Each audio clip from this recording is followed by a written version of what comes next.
Restoran mempunyai sijil halal walaupun daripada Jabatan Kemajuan Islam Malaysia JAKIM tidak menjamin hidangan makanannya halal lagi bersih. Pengguna Islam perlu menyelidik sebelum ke restoran berkenaan kerana ada di antaranya meragukan. Wartawan Irnani Maknur ada laporannya. Ramai pengguna Islam memilih restoran atau kedai makan yang tertera logo halal. Begitu juga apabila tempat makan itu terpampang perkataan Muslim. Hakikatnya, tinjauan di sekitar Damansara mendapati kebanyakan restoran berkenaan tidak mendapat sijil halal yang sah dari JAKIM. Tetapi logo halal yang ditampal adalah dari negara luar atau badan tertentu. Restoran-restoran ini didapati mempamerkan ayat-ayat Al-Quran. Nombor halal tu tak pasti, tapi yang macam logo halal tu adalah macam ayat Al-Quran ke adalah saya nampak dekat kaunter macam tu kan. InsyaAllah yakin.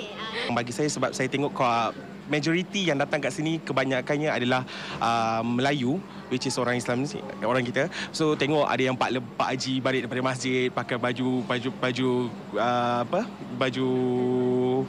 semayang semua. So saya amat yakin. Saya kemudian ke bahagian dapur. Dapat dilihat dengan jelas tukang masaknya bertatuk. Saya kemudian menemui pemiliknya, Muhammad Haikal Tang, untuk penjelasan. Saya sendiri adalah seorang Muslim. Dengan apply halal punya license, kita pun ikut standard operation procedure lah. Kedai you memang ada halal punya sijil lah? Sijil, ya. Yeah. You apply dah berapa lama you ada sijil halal? Dah hampir setahun lebih lah. Sijil halal. Daripada JAKIM lah? Daripada Islamic Food Research Center lah. Sebuah lagi restoran tanpa sebarang sijil atau logo halal termasuk dari JAKIM yang ada bingkai tertera kaligrafi seni Cina dalam bentuk tulisan Jawi. Ini maklum balas pekerja restoran tersebut.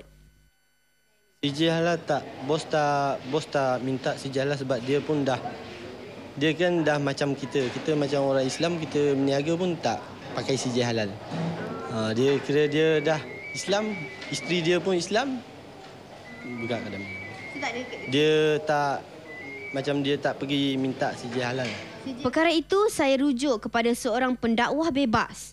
Walaupun tokennya ataupun kita katakan pengusahanya Muslim, seorang Muslim yang berbangsa Cina ataupun India, tak kisahlah.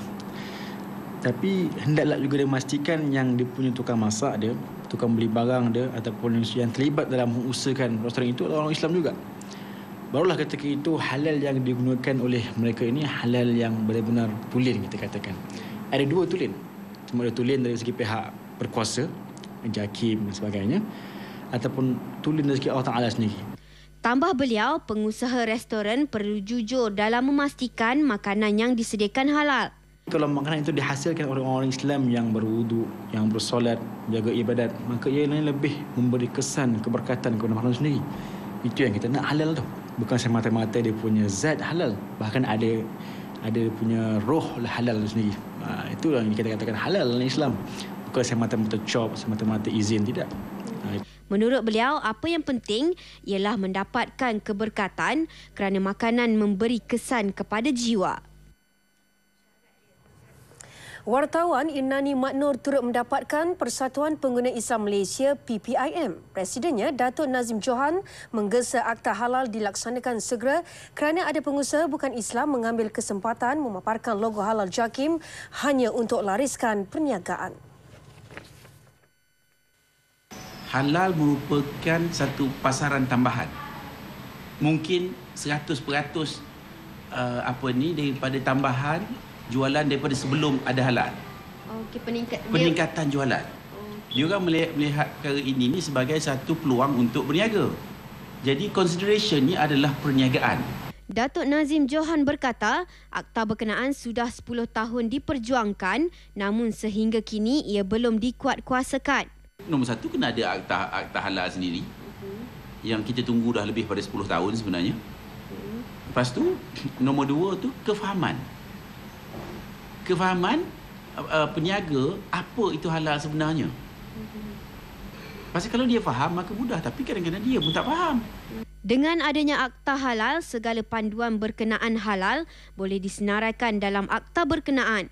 Akta Halal digubal untuk memperkemaskan lagi industri halal negara.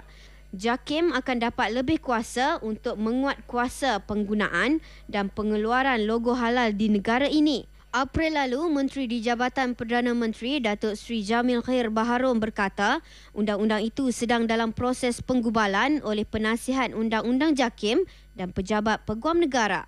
Mencari sesuatu yang halal untuk dimakan adalah kewajipan yang dituntut dalam Islam.